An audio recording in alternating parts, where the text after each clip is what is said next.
Hoje nós vamos estudar as propriedades gerais dos gases. Então, só para nós lembrarmos, os 3 estados físicos que a matéria pode existir no nosso cotidiano: sólido, líquido e gasoso. Como é que é a forma de uma substância no estado sólido? No estado sólido, ele tem a forma definida e ele tem o volume definido. Significa que Fa é a força de atração. Então, significa que a força de atração entre as partículas é maior que o Fr. Fr é a força de repulsão. Então, significa que no estado sólido as partículas estão muito mais atraídas do que repelidas. O estado líquido, o segundo estado físico, ele tem a forma variável e o volume definido. O que significa? Significa que quando eu coloco uma substância, troco uma substância de estado líquido de um recipiente, essa substância vai adquirir a forma desse recipiente. Então, a forma é variável. O volume continua sendo definido. No estado líquido, o que eu vou ter? Força de atração e repulsão igual. Então, eu tenho os dois existindo como se fosse um equilíbrio entre a atração e a repulsão entre as partículas. No estado gasoso, que é o nosso foco nesse capítulo, o nosso objetivo, eu tenho tanto a forma variável quanto o volume variável. Significa que o estado gasoso, a substância que está no estado gasoso, vai adquirir tanto a forma do recipiente quanto o volume desse recipiente. Então, ele pode ter as mais diversas formas e os mais diversos volumes. No estado gasoso, o que vai acontecer? A força de repulsão é maior do que a força de atração. Então, significa que a tendência das partículas é continuar o mais longe possível uma das outras, ao contrário do sólido. Do sólido, elas estão todas próximas, organizadas. No estado gasoso, não. Elas estão todas se repelindo o mais longe possível de forma completamente desordenada. Então, propriedades dos gases, já que esse é o nosso objetivo. Primeira coisa que é muito importante, muitas pessoas têm dúvida. Os gases têm massa? Sim. Os gases têm massa? Sim. Se a gente comparar, por exemplo, um gás com um sólido, nós vamos ver que para ter a mesma quantidade de massa, o volume de um gás é muito maior do que o volume de um sólido. Por quê? Porque os gases são pouco densos, são muito menos densos do que substâncias no estado líquido e substâncias no estado gasoso. Então, apesar da densidade ser baixa, sim, os gases têm massa. A gravidade é isso. É a pressão, a força com que esses gases exercem sobre a superfície da Terra. A gente pode comprimir e expandir muito bem um gás, o que a gente não consegue fazer com substâncias no estado líquido e nem no estado sólido. Então, o volume dos gases ele varia muito com a pressão. Quando a gente aumenta o volume, é a expansão. Quando a gente diminui o volume, é a contração. Os gases eles vão ocupar todo o volume do recipiente. Então, independente do recipiente onde eles estiverem, eles vão ocupar este volume. E se a gente deixar o recipiente aberto, esses gases eles vão se difundir para o meio. E o volume dos gases varia também com a temperatura. Quando a gente aquece um gás, o volume aumenta. Quando a gente resfria, o volume diminui. Essas variáveis, pressão, volume e temperatura, a gente chama de estado. Estado de um gás. Então, são essas variáveis que vão determinar um gás, o estudo de um gás. Então, se eu tenho lá, por exemplo, um recipiente, eu posso dizer sobre o volume desse recipiente, eu posso dizer sobre a temperatura em que o gás está, e eu também posso dizer sobre a pressão que esses gases estão exercendo. A gente chama essas variáveis de estado de um gás. três variáveis: pressão, volume e temperatura. Pressão.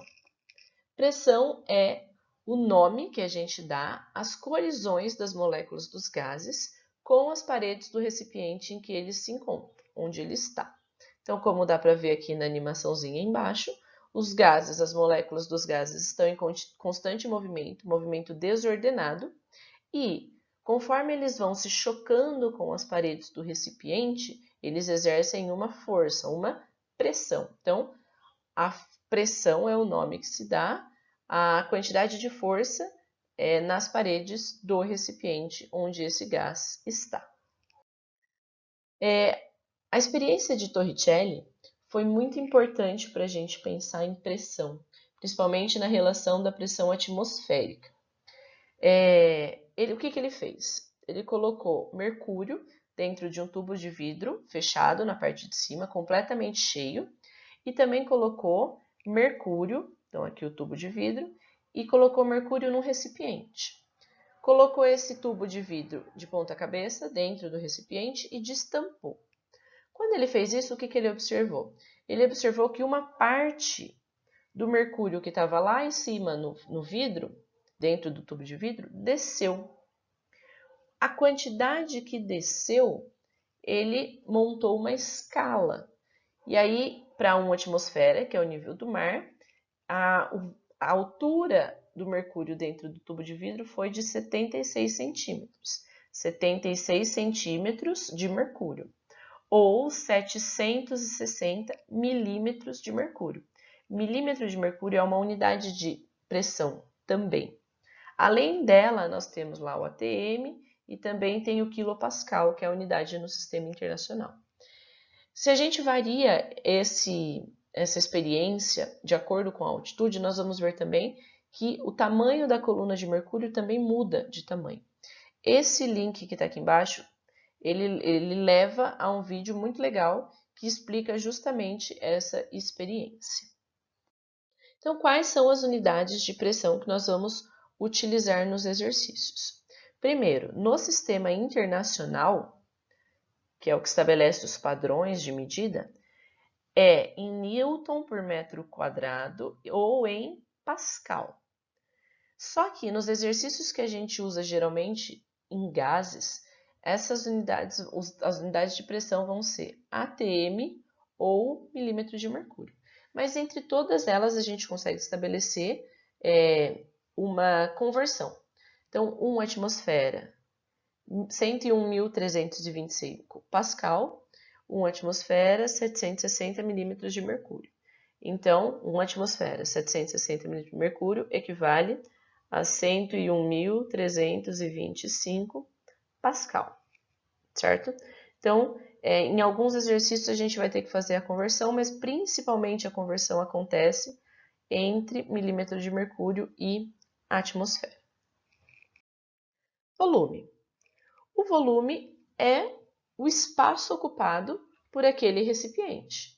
É o espaço ocupado pelo gás dentro de um recipiente. Nós temos várias unidades de volume: litro, mililitro, centímetro cúbico, metro cúbico. E a gente também vai ter que fazer a conversão entre as unidades, entre uma e outra. Nas fórmulas, quando a gente for usar fórmulas, a gente geralmente vai usar o litro ou a ml, certo? Mas preferencialmente o litro, ok? E aí 1 metro cúbico são 1.000 litros, 1 litro são 1.000 ml e 1 ml equivale a 1 centímetro cúbico. Nós já vimos isso, então só para que a gente relembre.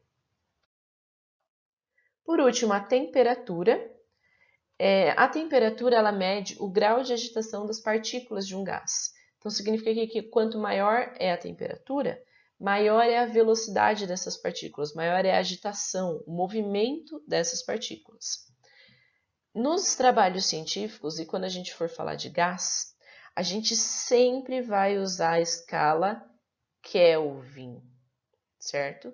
Então, temos 3 escalas: graus Celsius, Fahrenheit e Kelvin. Kelvin é o nosso padrão em química para os exercícios de gases. Como que a gente vai transformar a nossa temperatura que a gente usa em graus Celsius para Kelvin? A temperatura em graus Celsius é igual a temperatura em Kelvin é igual à temperatura em graus Celsius mais 273. Então, se eu tiver 0 graus Celsius, qual é a temperatura? 0 mais 273, 273. Se eu tiver a temperatura de 27 graus Celsius, 27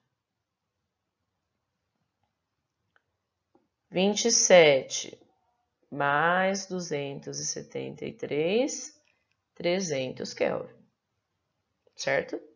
Se eu tiver a temperatura em Kelvin e quiser converter para graus Celsius, aí eu vou fazer menos. Então, se, por exemplo, eu tenho que a temperatura em Kelvin é 500. 500 Kelvin.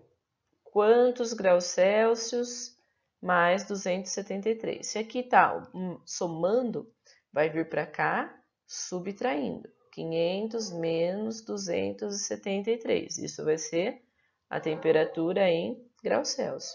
Então, aqui eu vou ter a temperatura de 227 graus Celsius, certo?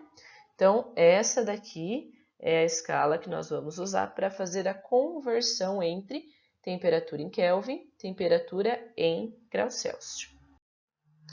Para a gente resumir tudo o que nós dissemos hoje, então os gases eles possuem movimento caótico, desordenado, aleatório, grande capacidade de movimentação. Por isso a gente consegue expandir e comprimir um gás. Por quê? Porque tem muito espaço vazio entre as partículas, porque elas se repelem, elas estão longe uma das outras. A pressão, a temperatura e o volume são os fatores que definem os gases, e se um deles muda, outros também mudarão. O aumento da temperatura de um gás causa a expansão desse gás, aumenta o volume, e a diminuição do volume causa um aumento da pressão deste gás. Tudo bem? Bons estudos!